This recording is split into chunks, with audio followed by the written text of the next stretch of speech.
Cancer के patient को अपने खाने पीने का बहुत ध्यान रखना चाहिए, क्योंकि अगर हम खाना सही तरीके से खाते हैं तो शरीर में ताकत जाएगी, शरीर हमारा मजबूत होगा, हमारी इम्यूनिटी स्ट्रांग होगी, कि शरीर की जो कैंसर से लड़ने की क्षमता है वो बढ़ेगी। वहीं पे अगर हम खाना गलत तरीके से खाते हैं, गलत खाना खाते हैं, तो दिक्कत क्या होती है कि हमारे शरीर को ताकत कम मिलती है और कैंसर को ताकत ज्यादा मिलना शुरू हो जाती है। इसी वजह से हमें अपने खाने पीने का ध्यान रखना होता है। कैंसर के पेशेंट सबसे बड़ी गलती ये करते हैं कि वो अपना पूरा खाना पीना रोक देते हैं। कुछ कारणों में भूख नहीं लग रही, वहां समझा जा सकता है, बट जहां पर भूख लग रही है वहां पर आप खाना अगर बिल्कुल नहीं खा रहे हैं, बहुत कम खा रहे हैं, तो आपका शरीर कमजोर होता चला जाएगा। आपके शरीर की रोग से, कैंसर से लड़ने की जो क्षमता है वो कम होनी शुरू हो जाएगी, और जितने कमजोर आप होते चले जाओगे उतना ही मजबूत कैंसर होता चला जाएगा। तो हमने अपने खाने पीने को कुछ इस तरह से बदलना है कि शरीर को तो ताकत मिले बट कैंसर की ताकत निकल जाए, कम हो जाए। इसके लिए हमें शरीर को समझना पड़ता है कि शरीर में चल क्या रहा है। तो शरीर में कैंसर की ऐसी ग्रोथ हो रही है जो अनकंट्रोल्ड है, वहां सेल अनकंट्रोल्ड वे में बढ़ रहे हैं। तो हमने क्या करना है, उसका आसपास का जो एनवायरमेंट है, उसका जो माहौल है, उसको हमने बदल देना है। तो कैंसर जहां पर भी पैदा होना शुरू होता है वहां पर वो अपनी ब्लड सप्लाई बहुत अच्छी बना लेता है। तो हमने पहले क्या काम करना है, हमने अपने ब्लड को प्यूरिफाई करना स्टार्ट करना है कि ब्लड में जो भी गंदगी है, जो भी कैंसर को सपोर्ट करी है, वो निकलनी शुरू हो जाए। हमने अपनी इम्यूनिटी को स्ट्रॉन्ग करना है, जिससे हमारी इम्यूनिटी लड़ना शुरू कर दे उस कैंसर से, उसकी पिटाई करना शुरू कर दे, जिससे वो कम होना शुरू हो जाए, सिकुड़ना शुरू हो जाए। हम सबसे पहले क्या करेंगे, अपने खाने पीने के अंदर सब्जियों की मात्रा को बढ़ाएंगे। सब्जियों की मात्रा बढ़ाने से हमें फायदा क्या होता है कि इसमें हमें विटामिन मिनरल्स हमें पूरे मिलते हैं, फाइबर भी अच्छा मिलता है, पेट भी पूरा साफ होता है और शरीर को ताकत भी मिलती रहती है। हमने और क्या बढ़ाना है, हमने अपने खाने के अंदर हम थोड़े से फ्रूट्स को ऐड कर सकते हैं, जैसे एप्पल है, गुआवा है, पपाया है। इनको अपने डाइट में रखना चाहिए, इनको पूरा का पूरा निकालना नहीं चाहिए। इसके साथ हमें क्या करना चाहिए, हमें अपने खाने के अंदर मिलेट्स को ऐड करना चाहिए, क्योंकि यहाँ पे गेहूं जितना हम खाएंगे, चावल जितना खाएंगे, तो उतना ज्यादा अमाउंट में कार्बोहाइड्रेट्स जा रहा है, जो कि कैंसर को पसंद है। हमने वो करना है जो हमारे शरीर को पसंद है। हमारे शरीर को कार्बोहाइड्रेट से ज्यादा विटामिन एंड मिनरल्स पसंद है, जो कि हमें मिलेट से मिलने शुरू हो जाते हैं। बॉडी में विटामिन मिनरल्स अच्छी मात्रा में होता है, प्रोटीन अच्छी मात्रा में जाना शुरू कर देता है, और जब हम प्रोटीन का इंटेक इस फॉर्म में, मिलेट फॉर्म में करते हैं, तो क्या होता है कि हमारी बॉडी स्ट्रांग बनी रहती है और वहीं पर कैंसर अपने आप को बड़ा नहीं कर पाता है। तो ये आपने सबसे बड़ा बदलाव करना होता है। उसके बाद हमें ध्यान क्या रखना होता है कि खाने के अंदर हम प्रोटीन की मात्रा जरूर लें। प्रोटीन पूरा बंद नहीं करना होता, दालें पूरी बंद नहीं करनी होती, आपने दाल का इंटेक प्रॉपर तरीके से करते रहना होता है। हमें क्या रोकना है, हमें कोई भी एनिमल प्रोडक्ट रोकना है, जो भी किसी भी जीव से आ रहा है हम उसे रोकेंगे, कुछ एक्सेप्शंस के साथ। जैसे हम दूध को रोक देंगे, हम दही को रोक देंगे, छाछ और मक्खन और घी, इसका सेवन कम मात्रा में किया जा सकता है। पर जितना भी नॉन वेज है, चाहे वो फिश है, चिकन है, मटन है, इसको पूरी तरह से रोक दिया जाएगा। वहीं पर मशरूम को हम इनटेक करना स्टार्ट कर देंगे, क्योंकि वो एनिमल प्रोडक्ट में नहीं आता। उसका सूप भी इनटेक कर सकते हैं, उसको हम अपनी सब्जी में बनाकर भी यूज कर सकते हैं। इससे फायदा क्या होता है, बॉडी में विटामिन मिनरल्स बहुत अच्छी मात्रा में बने रहते हैं, बॉडी को ताकत मिलती रहती है, और जितनी ताकत हम अपनी बॉडी को देते हैं उतनी ही हमारी बॉडी की फाइट करने की जो कैपेसिटी है वो बढ़नी शुरू हो जाती है। और जब हम इसे बहुत लंबे टाइम तक करते हैं, महीने 2 महीने कर लेते हैं, वहां पर चेंजेस आने शुरू हो जाते हैं। मगर मैक्सिमम पेशेंट के साथ हमें क्या देखने को मिलता है कि उनका जो स्ट्रेस लेवल है वो इतना ज्यादा हो चुका है कि उनकी नींद खत्म हो चुकी है, उनको एसिडिटी की दिक्कत आनी शुरू हो जाती है, उनको स्ट्रेस लेवल इतना ज्यादा हो जाता है कि कॉन्स्टिपेशन बननी शुरू हो जाती है, खाना खाया नहीं जा रहा, तो खाने में टेस्ट नहीं आ रहा होता। तो कुछ पेशेंट गलती क्या करते हैं कि खाने पीने में जितने भी मसाले हैं ना वो सारे निकाल देते हैं, वो सिर्फ नमक के साथ खाना खा रहे होते हैं। ये गलती आपने नहीं करनी है।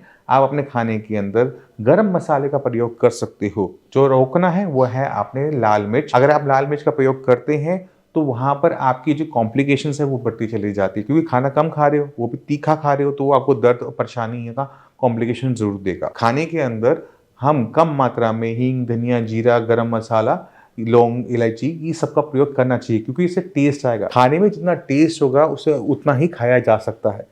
खाने में अगर टेस्ट ना हो तो दो रोटी खाने के बाद आपको लगेगा कि बस मेरा हो गया, आधी रोटी खाने का होगा, मेरा हो गया, इससे ज्यादा मैं खा नहीं पाऊंगा, और वहीं पर पेशेंट कमजोर होना शुरू हो जाता है। कैंसर के पेशेंट को ये नहीं पता है कि उसका आगे आने वाला टाइम कैसा है, और जहां तक मैक्सिमम पेशेंट होते हैं वहां आगे टाइम टफ होता है।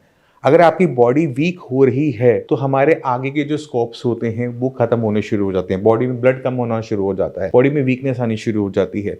तो आपने इस काम को नहीं करना कि आपने अपना खाना पीना बहुत ज्यादा टाइट कर लेना। खाने को आप बैलेंस रखो, खाने में से मीठा निकाल दो, खाने में से एनिमल प्रोडक्ट्स हैं सारे के सारे निकाल दो। खाने में जो नमक आप यूज करते हो उसकी जगह आप सेंधा नमक इस्तेमाल करना शुरू कर दो। बट अगर आप किडनी के पेशेंट हो, किडनी को कैंसर है, तो आप सेंधा नमक का प्रयोग नहीं करोगे। बाकी सारे पेशेंट के लिए सेंधा नमक अच्छा रहता है। अगर आप अपनी मिठाइयाँ बंद कर लेते हो, अपना प्रोसेस्ड फूड बंद कर देते हो, नेचुरल ऑर्गेनिक फूड पर आ जाते हो, तो आपकी बॉडी चेंज होना स्टार्ट हो जाती है, वो इवॉल्व करना स्टार्ट कर देती है। आपकी बॉडी आपको हल्की महसूस होनी शुरू होगी। खाना पूरा खाओगे, पेट शांत रहेगा, दिमाग शांत रहेगा, नींद अच्छी आएगी। और आपने सिर्फ खाने के अलावा अपनी नींद पर भी काम करना होता है।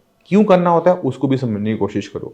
अगर नींद आपकी प्रॉपर है तो बॉडी, जब आप सुबह उठोगे तो बॉडी आपको थोड़ी सी हल्की महसूस होगी। पर अगर आप रात भर नहीं सो रहे क्योंकि आपको टेंशन ज्यादा हो रही है कि फैमिली का ध्यान कौन रखेगा, मेरे बाद मेरे ये काम को कौन देखेगा, अगर ऐसी कोई स्ट्रेस आपका बना हुआ है तो उस स्ट्रेस को आपको खत्म करना पड़ता है, उसको ओवरकम करना पड़ता है। क्योंकि अगर आपने इसे ओवरकम नहीं किया, ये स्ट्रेस कैंसर को बढ़ाएगा। क्योंकि बॉडी में जो हार्मोन्स हैं वो कुछ बदलने शुरू हो जाते हैं, हमारे जो सेरोटोनिन लेवल्स है वो डाउन होने शुरू हो जाते हैं, बॉडी स्ट्रेस में जाती है, हमारे ऑर्गन स्ट्रेस में जाते हैं, बॉडी में रिपेयर नहीं होता।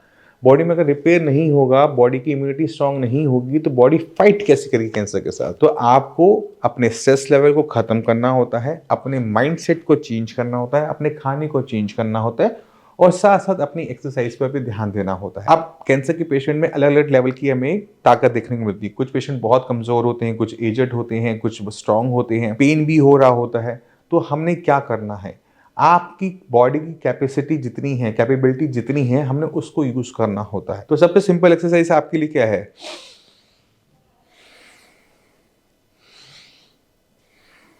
ब्रीथिंग। क्योंकि ब्रीथिंग एक्सरसाइज स्टार्ट करोगे, आपका स्ट्रेस लेवल भी डाउन होगा, और प्लस में आप जो ऑक्सीजन ज़्यादा लेके जाओगे, बॉडी की जो हमारे सेल्स हैं उनको भी अच्छा लगेगा। इसका रिस्पॉन्स क्या होगा, आपकी बॉडी ही स्ट्रांग होती चली जाएगी और वो वही कैंसर से अच्छी तरीके से फाइट कर रही होगी। मेडिसिन का रोल एक तरफ, मगर जो हमने अपनी एक्सरसाइज ऐड करी, जो हमने खाना पीना बदला, जो हमने अपना स्ट्रेस लेवल कम किया, नींद पे काम किया, जब हम ये सारी की सारी 360 फाइट करते हैं ना, जब हम चक्रव्यूह लगा लेते हैं कैंसर के चारों तरफ, तब जाके कैंसर हारता है। सिर्फ मेडिसिन खाने से, कीमो लेने से, रेडियो लेने से कैंसर नहीं हारता। क्योंकि अगर ऐसा होता है तो वो दोबारा बाहर निकल कर आता है। तो इंसान को अपना पूरा का पूरा शरीर एक तरीके से नया करना पड़ता है। जो भी कारण होते हैं कैंसर के, उनको खत्म करना पड़ता है। कैंसर के कारण बहुत सारे हैं। कुछ पेशेंट में कोई भी अल्कोहल नहीं लेते, कभी उन्होंने सिगरेट नहीं पी, फिर भी उनको कैंसर हो जाता है। अभी ये जो कैंसर हो रहा है किस वजह से हो रहा है, बहुत सारे कारण हैं। उनमें एक स्ट्रेस भी फैक्टर है, एक एनवायरनमेंट है, कितनी साफ हवा में हम रह रहे हैं, आप खाना कैसा खा रहे हैं, आप एक्सरसाइज करते नहीं करते, आपको डायबिटीज है या नहीं है, बीपी की दिक्कत तो नहीं है। ये सारे फैक्टर मिलकर कैंसर को बनाते हैं। कोई अकेला एक फैक्टर कभी कैंसर को नहीं बना। हम वो लोग भी देखते हैं जो सालों से स्मोकिंग कर रहे हैं, तंबाकू खा रहे हैं, उनको कैंसर नहीं होता। पर कोई पेशेंट ऐसा होता है जिसने बिल्कुल कुछ नहीं किया, एक छोटा सा दांत का इन्फेक्शन होता है, उससे कैंसर बन जाता है। तो कैंसर के होने की जो संभावनाएं हैं, हमें वो भी खत्म करनी होती है। कैंसर अगर शरीर के अंदर है तो भी हमें अपने आप को स्वस्थ करने के लिए अपने शरीर को बढ़ाना चाहिए। क्योंकि आपके शरीर की जो इम्यूनिटी है वही कैंसर से लड़ सकती है। कैंसर आपके शरीर के अंदर भी है, मेरे शरीर के अंदर भी है, बट मेरा शरीर जो है उसे फाइट कर लेता है। रोज बनता है कैंसर, रोज मार देता है।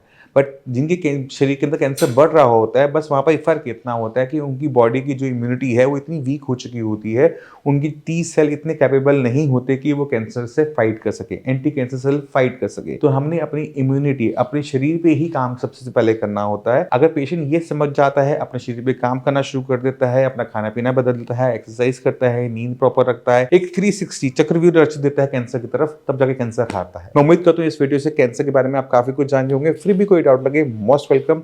इसी के साथ चलने की आगे चाहूंगा। मिलते हैं अगली वीडियो में, तब तक के लिए नमस्कार।